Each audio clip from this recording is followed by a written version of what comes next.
আমার বিগত দিনের বক্তব্যগুলো কাটিং করে যারা জাতির সামনে আমাকে কালার করার জন্য দুর্বিসন্ধি করছেন, সাংবাদিক নামে কিছু হলুদ সাংবাদিককে তারা টাকা পয়সা দিয়ে কিনে কিছু মানুষের বিরুদ্ধে এমন ভাবে লাগিয়েছে, সাধারণ অনেকেই মনে করে এগুলো মনে হয় 100% সত্য। এই কুষ্টিয়ার সদরে সবচাইতে বেশি হয় যেটা, তার নাম চাঁদাবাজি এবং দখলবাজি, দুর্নীতি আর সন্ত্রাস। আমি আপনাদের সন্তান হিসাবে, কুষ্টিয়ার মানুষ হিসাবে কথা দিতে পারি, আগামীতে আল্লাহ রাব্বুল আলামিন যদি আমাদেরকে ওই জায়গা পর্যন্ত পৌঁছিয়ে দেন আপনাদের ভোটের মাধ্যমে, আমরা এই 4টা বিষয়কে কুষ্টিয়ার মাটিতে কবর দেব ইনশাআল্লাহ। এই কাজে বাধা দেওয়ার জন্য যে সমস্ত ষড়যন্ত্রগুলো ইতিমধ্যে আরম্ভ হয়েছে, কুষ্টিয়াতে নমিনেশন ঘোষণা দিয়েছে আমার নামে মে মাসের 5 তারিখে।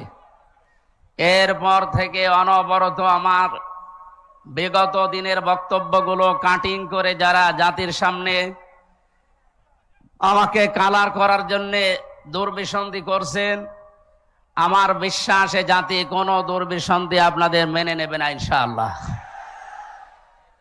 আগামীর কুষ্টিয়ার মানুষের দাঁড়ে দাঁড়ে, বাড়িতে বাড়িতে, ডোর টু ডোর আমি এই 6-7 মাস একাধারে এই যাবার পরে যেটা বুঝেছি, মানুষ এখন মুখিয়ে আছে ইনসাফের পথিক, দাড়ি পাল্লায় ভোট দেওয়ার জন্য।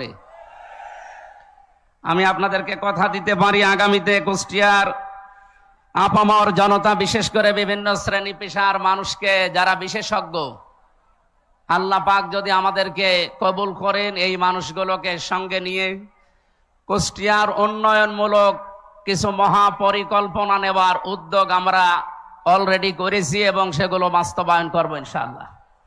যে মিথ্যা প্রপাগান্ডা ছড়িয়ে, বিশেষ করে তথ্য সন্ত্রাসের মাধ্যমে সাংবাদিক নামে কিছু হলুদ সাংবাদিককে তারা টাকা পয়সা দিয়ে কিনে কিছু মানুষের বিরুদ্ধে এমন ভাবে লাগিয়েছে, সাধারণ অনেকেই মনে করে এগুলো মনে হয় 100% সত্য। আমরা এই খোলা আকাশের নিচে দাঁড়িয়ে আপনাদেরকে দ্ব্যর্থহীন ভাষায় বলছি, আমার নামে যতগুলো কথা এ যাবৎ এই 6-7 মাসে তারা নিয়ে এসেছে, এর প্রতিটি লাইন, প্রতিটি অক্ষর মিথ্যা এবং বানোয়াট।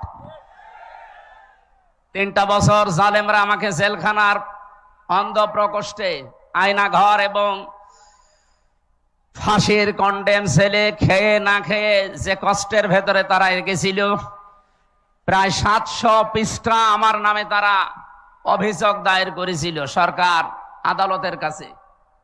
আমি এই 700 পৃষ্ঠায় পরবর্তীতে পড়ে দেখি একটা লাইনের সাথে আমার এই 33 বছর জীবনের কোনো মিল নেই। এগুলোর সব কথা, সব লাইন, সব অক্ষর ওদের নিজেদের মন মতো বানানো এবং উদ্দেশ্য প্রণোদিত। আগামীতে এগুলো যারা করছেন, এখন যারা লিপ্ত আছেন, আপনাদেরকে আহ্বান জানাই, রাজনৈতিক মোকাবেলা, আদর্শের মোকাবেলা আদর্শ দিয়ে করতে হয়। আমরা জামাত ইসলামী বাংলাদেশে আদর্শ অলরেডি এই 84 বছরে বাংলাদেশের মানুষকে দেখিয়েছি, এখনো তার উপর প্রতিষ্ঠিত আছি, আগামীতেও থাকবো ইনশাআল্লাহ। প্রাণ প্রিয় কুষ্টিয়ার ভাই এবং বোনেরা, কোরআনে কারিমের যে আয়াত আমি তেলাওয়াত করেছি আপনাদের সামনে, সূরা ফুরকানের 74 নম্বর আয়াতের শেষের অংশ, আল্লাহর ঘোষণা, ওয়াজআলনা লিল মুত্তাকিনা ইমামা। আমরা সবাই মিলে নামাজে বা মোনাজাতে একথা আল্লাহকে বলি, রব্বুল আলামিন তুমি আমাদেরকে মুত্তাকিদের নেতা নিযুক্ত করো বা বানিয়ে দাও। আমার মনে হয় কুষ্টিয়া সহ বাংলাদেশে এবার সৎ, যোগ্য এবং নির্ভীক নেতা নির্বাচনের সময় অলরেডি এসে গেছে। নির্বাচন ফেব্রুয়ারির 12 তারিখে। আমরা চাই রানাখড়িয়া থেকে মেহেদুরুমি ব্রিজ পর্যন্ত এই যে বিশাল এলাকাটা, এখানে যদি টোলেনের রাস্তা এবং পর্যটন এলাকা গড়ে তোলা যায়, আমার মনে হয় কুষ্টিয়া দিন দিন একটা পর্যটন এলাকা হিসাবে খ্যাতি পাবে ইনশাআল্লাহ। দ্বিতীয় নম্বরে আমার পরিকল্পনায় আছে কুষ্টিয়াতে অনেক দিন ধরে আমাদের একটা আশা, কৃষি বিশ্ববিদ্যালয় প্রতিষ্ঠা করা, এবং সে পরিবেশও আমাদের এই অঞ্চলে আছে।